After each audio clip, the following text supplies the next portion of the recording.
Tourism کے موضوع پر وہاں پر ایک جو عالمی اجلاس ہو رہا ہے، بین الاقوامی اجلاس D8 گروپ کا اجلاس ہے، جو ترقی پذیر 8 اسلامی ممالک ہیں، وہ ٹورزم کے موضوع پر وہاں پر اکٹھا ہوئے ہیں اور ایک آئندہ کے لیے لائحہ عمل وہاں پر جو ہے وہ آج مرتب ہونا طے پایا تھا۔ اعلان اسلام آباد کا آج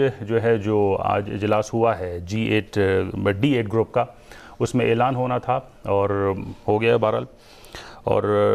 ایران سے جو وزیر صحت ہیں انہوں نے اس کی شرکت کی ہے، وزیر صحت ہے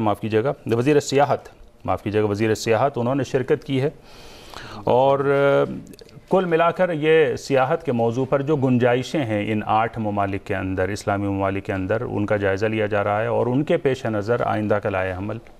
یہ تیار کیا جا رہا ہے۔ اس کا بنیادی مقصد جو ہے وہ یہ ہے، اقتصادی ہے، بہرحال اقتصادی سیاحتی، اور یہ بہت ہی ظاہر معین اور مددگار ثابت ہو سکتا ہے۔ میں بتا دوں D8 گروپ میں ایران، پاکستان، ترکی، مصر، بنگلہ دیش، انڈونیشیا، ملیشیا اور نائجیریا، یہ 8 ممالک شامل ہیں۔ ایران، پاکستان، ترکی اور مصر یہ فاؤنڈر ممبر ہیں اس کے۔ صحیح جی D8 کے حوالے سے میں صرف ایک نکتہ عرض کرنا چاہوں گا کہ D8 بڑا اہم گروپ ہے ترقی پذیر اسلامی ممالک کا، اور اس کا مقصد صرف ٹورزم نہیں ہے بلکہ جو ترقی پذیر اسلامی ممالک ہیں ان کی جو اقتصادیات اور معیشت ہے اس کو بھی یکجا اور ہم آہنگ کرنا ہے۔ اور اس کا نظریہ سابق ترک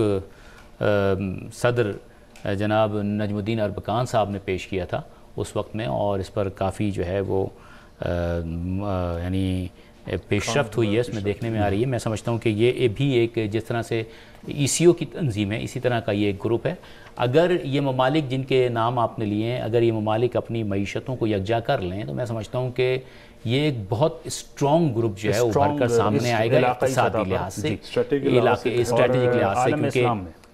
کیونکہ مصر ادھر افریقہ میں، ادھر ایشیا میں ایران، پاکستان جیسے ممالک اس کے اندر شامل، ترکی جیسا ملک شامل ہے، ادھر انڈونیشیا، ملیشیا جن کے آپ نے نام لیے، تو یہ سارے جو ہیں اکنامک جو ریلیشنز ہیں ان کے وہ بہت ہی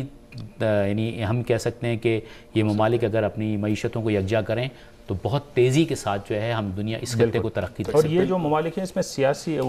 سیاحتی نقطہ نظر سے بھی اگر دیکھا جائے بڑی خوبصورت اور قدرتی رانائیاں جو ہیں، انڈونیشیا جو ہے وہ کافی ٹورزم میں جو ہے وہ آگے ہے، تو کہہ سکتے ہیں کچھ نہ کچھ اس میں اچھا بھی ہو سکتا ہے۔ بہرحال وہ جو ایکسپیرینس اگر اس طرف آ سکے۔ اچھا، اس میں ایک اور نقطہ جو آپ نے ٹورزم کی بات کی کہ گنجائشوں کے حوالے سے بات کی، تو پاکستان اور ایران کے تو ریلیشنز ایسے ہیں کہ پاکستان سے ایک بہت بڑی تعداد جو ہے زائرین کی ہر سال وہ ایران آتی ہے، ایران کے مقدس مقامات کی زیارت کے لیے، اور نہ صرف کہ یہاں آتی ہے بلکہ یہاں سے ٹرانزٹ کو استعمال کرتے ہوئے عراق کے جو مقدسات مقامات مقدس ہیں ان کی زیارت کے لیے جاتی ہے۔ تو میں سمجھتا ہوں کہ ایران اور پاکستان کے درمیان تو بے انتہا گنجائش جو ہے وہ موجود ہے